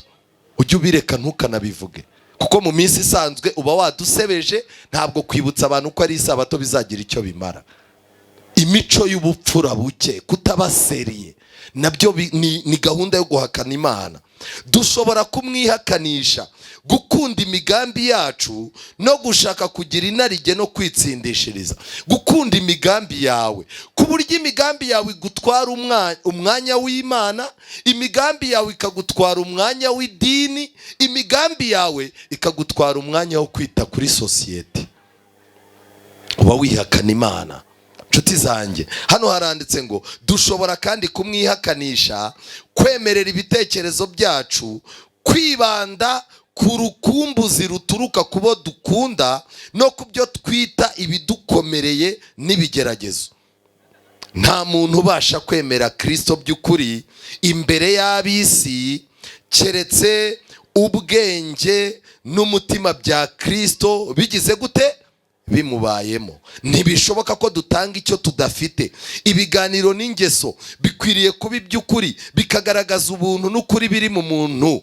Niba umutima wejejwe, ukaganduka, ukicisha bugufi, imbuto zizagaragara inyuma, kandi guhamya Kristo bizaba bigize umumaro cyane. Nshuti zanjye, igihe uyu munsi murimo kwihakana Imana, mu minsi iri imbere akarengane nikaba. Muzemera gukubitwa, muzemera kureka akazi kanyu, muzemera guhomba imitungo yanyu, muzemera kwambika ubusa. Niba kwemerera Kristo no kumugaragaza bibananiye uyu munsi, niba uyu munsi wa none urimo gushyirwaho igitutu, ukihakana isabato ngo ushimishe boss, ukemera ukanywana inzoga n'abantu, umusore urimo kukurambagiza ukemera ugasambana nawe ngo atagucika, ukemera ukagenda ukajya kwicara ukajya mu gufasha abantu muri gahunda z'ubukwe ngo kugira ngo nawe nubukora, kandi ari no kwisabato. Reka ngire ikintu mbabwira, umuntu wihakana Imana n'ibyo yaramiraga azasanga yarabihombye. Wiyumanganya ute? Twagiye dusebya Imana, ariko ijambo ry'Imana riratangaje. Mu rwandiko rwa 2 rwa Petero igice cya mbere umurongo wa 5 haranditse ngo ibyerekeye ingeso za Gikristo, wowe nyuma y'uko umaze kumva muri iki cyigisho y'uko ufite ingeso mbi, ufite imico mibi, ukaba ubonye y'uko ujya wihakana Imana nubwo waba utabivuze, ukaba ubona amatsinda y'abagore ubamo, amatsinda y'abagabo ubamo, inshuti z'abahungu cyangwa z'abakobwa mugendana, ku kazi uko witwara, ukaba usanze waragiye wiyumanganya ku buryo Imana izwi nabi kubera wowe. Dore icyo ukwiye gukora ni iki ngiki. Ukeneye ingeso za gikristo. Umurongo wa 5, ibyo aba ari byo bituma mugira umwete wose. Icyambere, mugomba kuba mufite kwizera. Kwizera ntabwo guhagije. Kwizera ko wizera Imana, wizera ko Yesu agiye kugaruka, wizera yuko uyu munsi ari ku isabato, ibyo ni byiza, ariko nanone hari ikindi gikenewe. Kwizera mukongereho ingeso nziza. Kuba uri umwizera ariko udafite ingeso nziza mu baturanyi, utadutumirira abantu b'inshuti zawe 5 ngo baze mu mavuna muri karitsiye, utabona abaturanyi 2 uhamagara mu rugo iwawe abantu bagusuye ngo ubabwire uti muzi wanjye mfite amateraniro, ufite ikibazo. Ukeneye ingeso nziza. Imana yiteguye gutanga ingeso nziza, ariko ingeso nziza nazo ntizihagije zonyine, kuko hari abantu bagira ingeso nziza bibombarika gusa. Ingeso nziza muzongereho kugira gute? Kumenya. Dukeneye kumenya Imana, dukeneye kuyiga, dukeneye kumenya imigambi Imana idufiteho. Ibyo tuzabibwirwa n'iki rero? Kwiga ijambo ry'Imana. Dufite abantu bizera bashaka kugira ingeso nziza, ariko bafite ikibazo cyo kutamenya Imana n'amahame yayo. Kumenya nako ntiguhagije gusa. Kumenya mukongereho kugira gute? Kwirinda. Kubera ko muri insengero z'Imana ukwiye kumenya ibyo ugomba kurya n'ibyo utarya, ukwiye kumenya uko wambara, ibyo utakwambara, ugomba kumenya amavuta wakwisiga, uko agomba kuguhindura n'atagomba kuguhindura, ugomba kumenya uko utwara umusatsi, ugomba kumenya uko useka mu bantu, ugomba kumenya uko witwara. Icyo kintu iyo ukibagiwe uba uhombye ikintu gikomeye. Ariko nanone kwirinda abantu bakeneye kubyiga, bakeneye kumenya temperance. Reka temperance yongere igaruke mu miryango yacu. Kwirinda nabyo ntibihagije, kuko hari abantu benshi bagerageje kujya mu bintu byo kwirinda baparikiraho. Kwirinda mukongereho kugira gute? Kwihangana. Impano yo kwihanganira irakenewe ku bantu bashakanye, ku bantu barimo kurambagizanya, no ku bantu babuze abo bashakanye, abantu bakiri bato. Kwihangana kurakenewe kuri buri muntu wese. Kwihangana nako mukongereho kubaha iki? Kubaha Imana. Kugomba kutugaragaraho. Kubaha Imana mukongereho gukunda bene data. Amen. Ibyo bintu byose byo hejuru kubigira ntukunde bene so bo mu nzu y'Imana. Umuntu nibagize ubukwe shishikara ngwino umufashe, nawe mu bwawe azagufasha. Umuntu niba yabatirishije umwana cyangwa yagize ikibazo, nimureke twese tumanukireyo, tugende tumufashe, kuko ejo natwe azamanukira iwacu. Isi ntisakaye, buri wese yagira gute? Yanyagirwa. Ariko niwiyicarira iwawe ngo ufite amafaranga azabikora. Reka ngire ikintu nkubwira, amafaranga azakugurira intebe, ariko amafaranga ntazaguha abantu bazicaramo ngo baririmbe indirimbo z'Imana wagize ibyago. Satani ni umugome cyane. Abantu bagomba kumenya yuko kubaha Imana tugomba kongeraho gukunda bene data, kandi gukunda bene data nabyo tugomba kubyongeraho urukundo, kuko ibyo nibiba muri mwe bikabagwiramo bizatuma mutaba abanyabute cyangwa ingumba ku byo kumenya neza umwami wacu Yesu Kristo. Amen. Ndasaba Imana rero kugira ngo izi ntambwe, izi esikariye izibateze mu izina rya Yesu. Ndasaba Imana ngo yongere iduhe amahirwe. Hari abagiye bayihakana, hari abagiye bagera aho bagombaga kuyihamya bakagira intege nkeya. Uyu munsi ni umunsi wo gusaba Imana ngo Mana, aho nageze hose nkiyumanganya sinkugaragaze, uzampa amahirwe yo gusubirayo nambitswe umwuka wera kugira ngo nkugaragaze. Nibyo mbasabira, nanjye nisabira mu izina rya Yesu. Ndahabutse, nari narahabye. Imana ibaha umugisha. Yesu agiye kugaruka. Icyo utari cyo uyu munsi ntabwo uzaba cyo muri ako kanya. Inshuti inshuti zanjye, nagira ngo mbabwire, bwira Yesu ngo mbabarira nze, reka nze ntago nzongera. Yesu niwe ugiye kuguha imbaraga zo kutazongera. Nyemerera umbabarire. Imana ibaha umugisha. Ndimo ndararika umuntu urimo gusaba Imana amahirwe ya kabiri, urimo kubwira Imana ati Imana, amahirwe ya mbere y'abo twabanye, abo twagendanye, abo twiganye, nitwaye nabi sinakugaragaje, ariko mpa amahirwe ya kabiri kandi unshyiremo imbaraga zizatuma ngaragaza ko nkuzi. Uyu mwanya ndimo ndararika abantu bagiye bakora ibyaha kubw'iterabwoba rya Satani abakangisha ubuzima, ariko uyu mwanya ukabubwira Imana uti Imana, ibikangisho bya Satani bitsindwe mu izina ryawe. Reka nze, bwira Imana uti reka nze ntabwo nzongera. Imana iti uza aho ndi sinzamwirukana na hato. Imana ibaha umugisha, Imana ibaha umugisha barimo gutambuka. Indirimbo yacu ya gatandatu isoza twese duhagurutse, indirimbo ya gatandatu twese duhagurutse. Abari kuhanga bw'ibyuma, abatekinisiye badufashe turirimba indirimbo yacu isoza.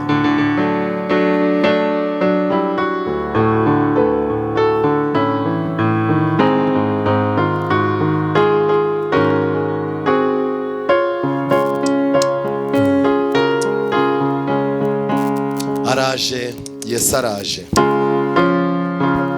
Mu gihe indirimbo turimo kuyiririmba, mu gihe urimo gusanga Yesu nawe araje, kandi naza azazana ingororano. Abarimo kwihana uyu munsi ni abakandida beza ku ngororano z'ahazaza, ariko abarimo kugwa uyu munsi ni abakandida nanone beza ku bihembo bya Satani. Amahitamo yacu ni aya ngaya. Mana, mpa kuguhagararira, undinde iterabwoba rya Satani, undinde ubwoba, umpe kuba umugabo nyamugabo mu izina rya Yesu. Indirimbo yacu isoza.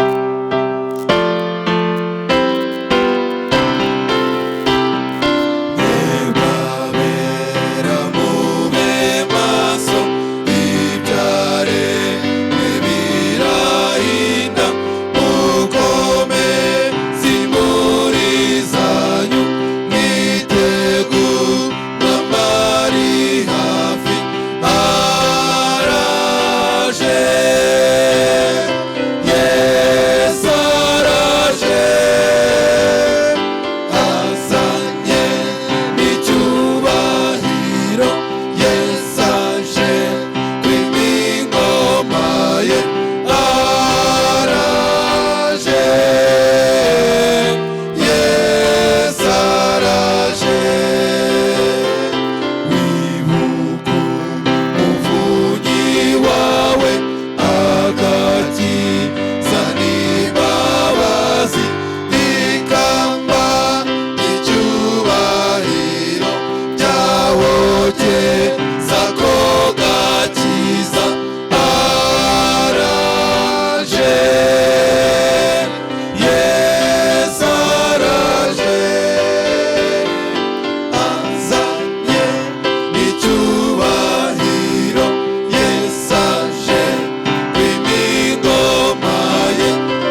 wese yubahire Imana ahari, hanyuma dusenga Imana.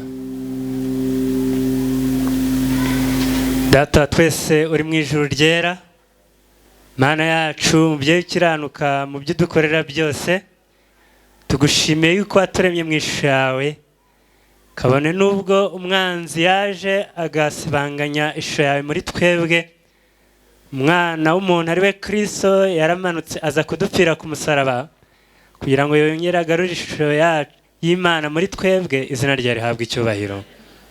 Amaraso ya Kristo niyo atuma tudashiraho, niyo yongeye kuduteranyiriza ahangaha kuri uyu munsi wera w'isabato, kandi kubwo kugira neza kwawe wongeye kuduhishura ububi bwacu, utwereka uburyo twahindutse abarakare, duhinduka abiyahuzi, aho twagombaga kuguhamiriza turiyumanganya tugukoza isoni.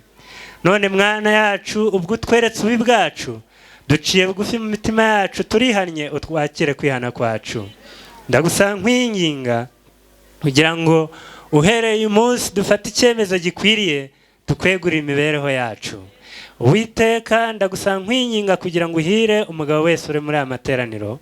Ndagusaba nkwinginga ngo umubyeyi, mama, abasore n'inkumi, urubyiruko ndetse n'abana ukomeze kubahira Data mwiza.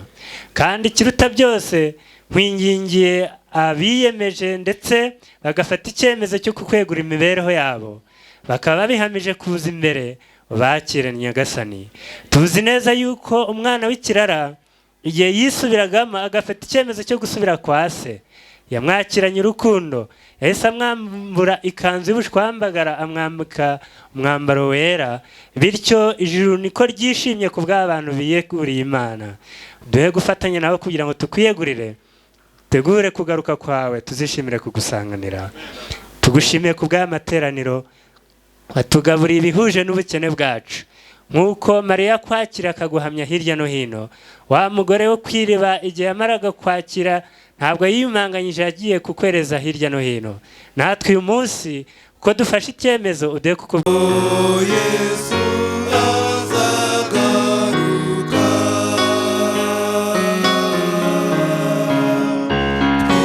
twizezwa n'uko yabivuze, twizere isezerano rye.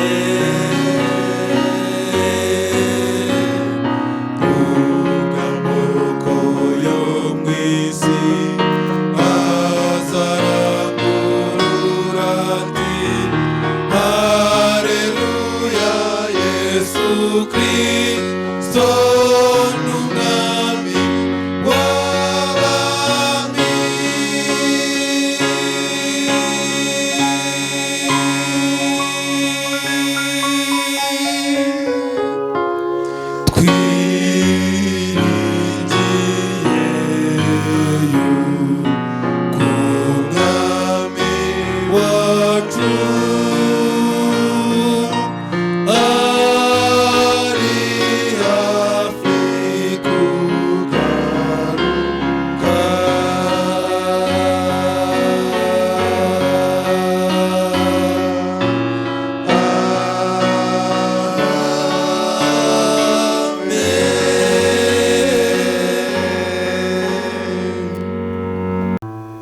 Tugaruke saa munani. Reka twihe amasaha abiri. Saa munani n'igice. Ese sibyo yemwe? Saa munani n'igice, amasaha abiri, turaba tugeze mu rugo, tumaze kunywa amazi, turiye n'umwumbati. Birashoboka. Kandi nanone uzi yuko ataha kure, turahari hano, muze tujyane mu rugo, ntabwo ari bibi. Mutwegere tujyane mu rugo. Nicyo cyigisho tumaze kwiga. Ese turi kumwe yemwe? Rwose ntitukajye tugira n'isoni, mutwegere tujyane mu rugo, dusangire umwumbati. Nuko murakoze cyane. None rero dufite amakorari meza, New Heritage yo ndayivugira kuko yambwiye ngo natwe ntimuduhe indirimbo imwe, dufatwe nk'abashyitsi, indirimbo enye, indirimbo eshanu. New Heritage mwabonye mu isuti yabo. Iyi suti mwari muyiherutse? Iyi suti rero murayibona ubu mukanya turaba duhuriye hano. New Heritage yabyiteguye, turi kumwe nanone na korari inshuti nziza zo kurera yono. Ni korari iri buze kuva kurera yono. Sinzi niba muzi kurera yono, ni hariya mu ntara ya Mugejuru. Ndabinginze ikorari iri buze kuva hariya mu Ruhango mu mujyi, nayo turaza kubana. Kandi nanone turi kumwe na korari New Jerusalem, ni korari iririmba neza cyane nk'abantu bahoze baririmbira igitwe bari bayobowe na Rafubani. Ni korari iririmba neza cyane ya hano Igahogo. Abo bantu rwose nabo turi buze kubana none ahangaha muri uyu mugoroba. Ndabasabye rero, uretse ibyicaro by'amakorari n'icyicaro cya Musoni Flavier, nta bindi byicaro turi buze gutanga. Nuza ugasanga bahicaye, ntuze kuvuga ngo hari ibi n'ibi ngo urahagurutsa abana ngo uragira uti oya. Rwose ndagusabye abo bantu muze kuzinduka mujye mu myanya yanyu saa 8:30. Imana ibane natwe kandi enjoy. Rwose ubwo tugiye kuri lunch, nanjye ndavuze ngo enjoy. Murakoze cyane, isabato nziza. Gatangazo gato, abanyeshuri bari mu biruhuko mu gihe turi gusohoka tutaha.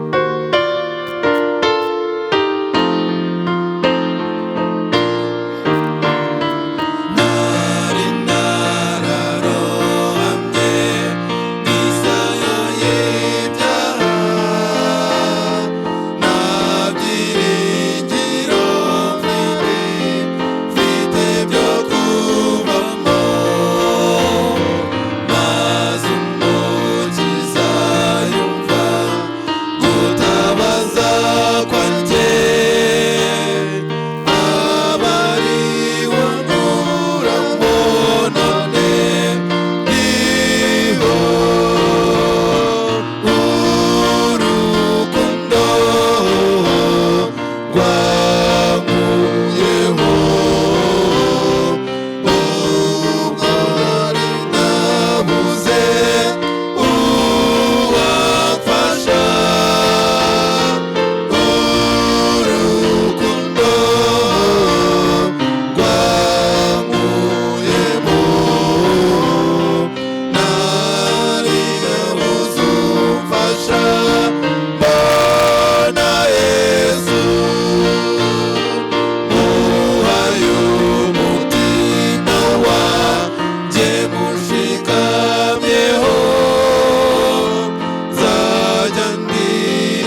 Kwiringira TV, ubutumwa bwiza kuri benshi, gukizwa kwa benshi. Matayo 24 umurongo wa 14.